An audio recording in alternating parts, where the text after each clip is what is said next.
Bienvenidos a La Mirada, el periodístico del INJU hecho para jóvenes. Hoy en Batería recomendamos algunos lugares para hacer turismo interno. Y conocemos el compromiso del economista Daniel Olesker, que analiza su gestión al frente del Ministerio de Desarrollo Social y nos habla sobre políticas públicas vinculadas a los jóvenes. Disfruten de este primer bloque.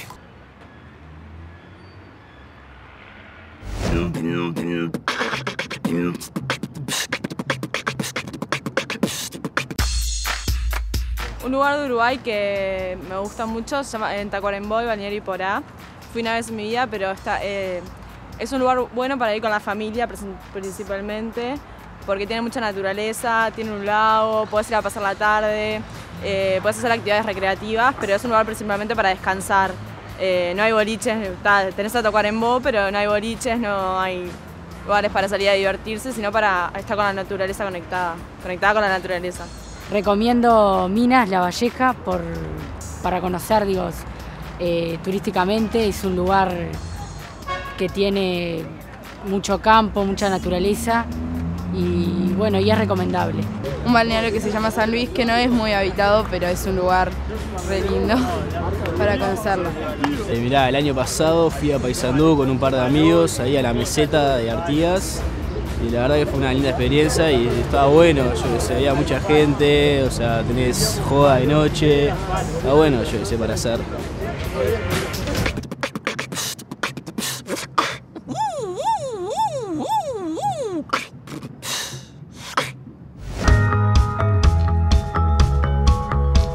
Durante todo el liceo yo hice un taller de teatro que había en el liceo con Diego Artucio, pero era más una actividad extracurricular. Después cuando yo hice la opción medicina, y entonces me fui a la facultad de biología, y cuando estoy en la facultad de biología, salvo el primer semestre, a mí me iba bien, pero me acuerdo de estar en la facultad de medicina que era preciosa, facultad de biología, que era preciosa, y sin embargo a mí odiaba ir a la facultad, era una cosa que decía, yo no voy a estudiar esto 4 años. Entonces ahí entré en una crisis vocacional y empecé a pensar, bueno, ¿qué era lo que yo iba a poder estudiar toda mi vida? Y ahí me vino la idea de que lo que yo estudiaría con gusto y con placer sería el teatro. Entré a Alemán y a partir de ahí descubrí que además de actuación había escritura y había dirección en el mundo del teatro. Y empecé a aplicar becas y gané una beca internacional y me fui a estudiar a España en ese momento, dramaturgia y dirección.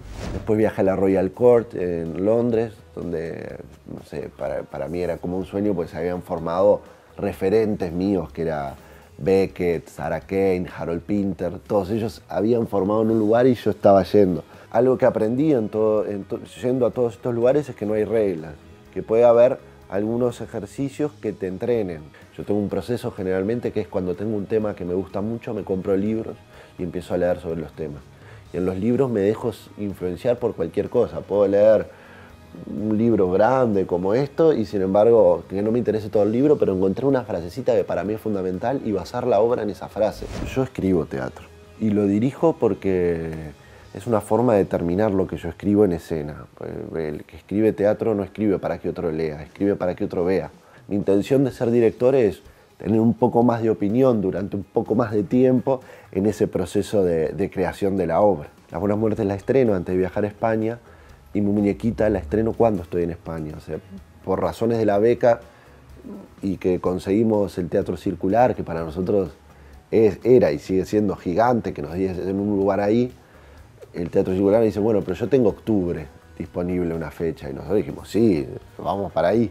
Y justo era octubre que yo tenía que estar en España. Entonces Ramiro Perdomo, que era el codirector, se quedó dirigiendo La Muñequita y yo estaba en España.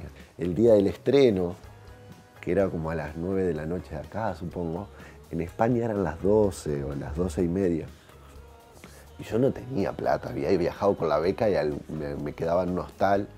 Y me acuerdo de que bajé todo, fui hasta la plaza de enfrente y puse euros en una maquinita pública y llamé al teatro. Y en el teatro estaba Berta, que era una actriz que también era boletera. Y Berta me llamó a todos los gurises para que viniesen antes del estreno, y era media hora antes de la función y yo estaba hablando con todos y preguntándole. Y al otro día hice lo mismo para ver cómo les había ido. Esa es la memoria que yo tengo del estreno de La Muñequita. Yo hice algunas cosas, o escribí algún guión para cine, para cortos. Escribí algunos textos poéticos y también trabajé para Carnaval. En todos esos pasajes hubo una confirmación de lo que yo soy bueno es el teatro y no en eso. Por ejemplo, a mí me gusta mucho más ver cine y leer libros que ir al teatro. Y no está relacionado con que Montevideo es chico y conozco a todos, sino de que realmente como expresión artística tal vez me interesan más. Ahora, donde yo me siento que aporto, que sé y me apasiono en la creación es en el teatro. Cada vez que salgo sigo siendo un artista uruguayo. ¿Por qué? Porque vivo acá la mayoría del tiempo, porque mis obras las escribo, las produzco y la trabajo con actores y personas uruguayas. Entonces ellas siguen hablando de algo que a mí me interesa, que es mi país. Yo trabajo mucho para que estas cosas pasen, pero también trabajo con un equipo. ¿Qué quiere decir estas cosas pasen? Y que nos conozcan afuera y nos den posibilidad de viajar, porque viajar para todo el equipo es conocer otras formas de teatro que a veces a Montevideo no vienen, aprender de eso, que conozcan también, que nos conozcan a nosotros y la posibilidad de viajar. En Montevideo, por ejemplo, en Uruguay, por diferentes razones, no son muchas, pero bueno, todavía es muy difícil vivir de la taquilla o vivir del teatro porque alguien te subvencione. Entonces, la oportunidad para recibir una remuneración un poco estable de eso son los festivales y los viajes. En este viaje no estoy solo yo, no es solo lo que yo siento, es lo que sentimos todos. Ahora sabemos que estamos ensayando porque vamos a estrenar en Colombia y tenemos mucho miedo porque no sabemos cómo va a caer la obra en Colombia. Porque todos conocemos más o menos cómo puede caer acá e incluso podemos cerrarle. Pero ya en Colombia o en París no tenemos la menor idea. Entonces también viajamos con algunos miedos, con reticencias. Hasta que yo descubrí esto, se podía decir que de qué iba a vivir o qué tenía que estudiar eran mis principales preocupaciones. A partir de esto dejó de serlo. Estudiar es algo que me gusta porque me gusta lo que hago. Y vivir es algo que, de qué voy a trabajar mientras yo pueda hacer teatro, es una preocupación secundaria. Cuando yo decidí hacer teatro fue en el 2001, era plena crisis. Y toda mi familia, por supuesto, no quería que yo hiciese teatro. En ese momento, los doctores, los contadores y los abogados, por la crisis manejaban taxis. Entonces yo creo, me acuerdo que mi pensamiento fue, si voy a terminar manejando un taxi, que no es lo que quiero hacer, no tengo nada con manejar un taxi, pero no es lo que yo quiero hacer, prefiero que sea siendo alguien de teatro y no habiendo estudiado 8 años de medicina o 6 de abogacía para tratar de vivir y al final tampoco poder vivir. ¿Qué quiero decir con esto? Que uno tal vez no puede elegir dónde va a tener su éxito, porque de eso hay muchas cosas que dependen. Pero sí uno puede elegir de qué manera va a fracasar. Y si yo fracaso el día de mañana haciendo teatro con mi grupo de amigos, no me cambia mucho. Porque yo hago lo que quiero, lo hago en este país. Viajaré menos, bueno, nos acordaremos de cuando viajábamos. Pero a mí no me hizo, hacer el teatro que hago no me hace una diferencia económica, es más, me trae problemas. Pero no lo cambiaría por nada.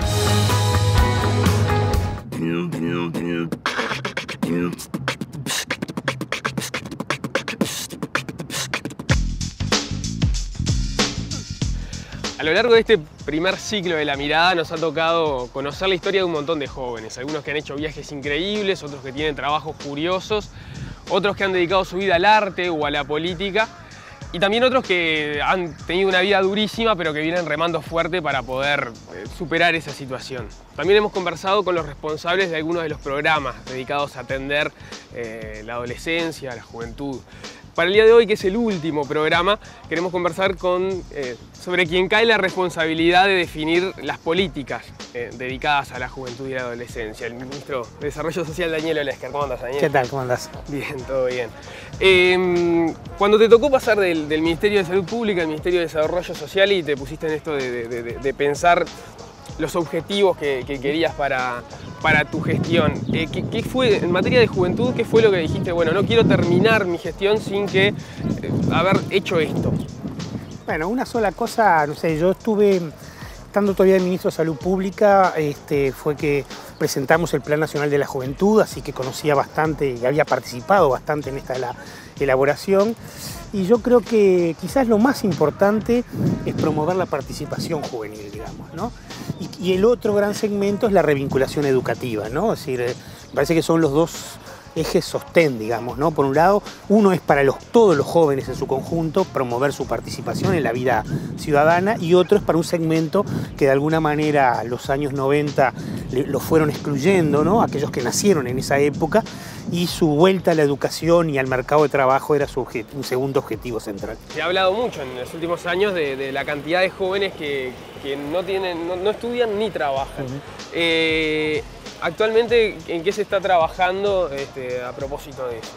Y entonces yo ahí dividiría en dos, digamos, ¿no? Por un lado tenemos programas que ya vienen de hace muchos años, que ya están trabajando con jóvenes que no estudian ni trabajan y que tienen una idea de trayectoria, ¿no? De ir actuando en los distintos momentos de la educación.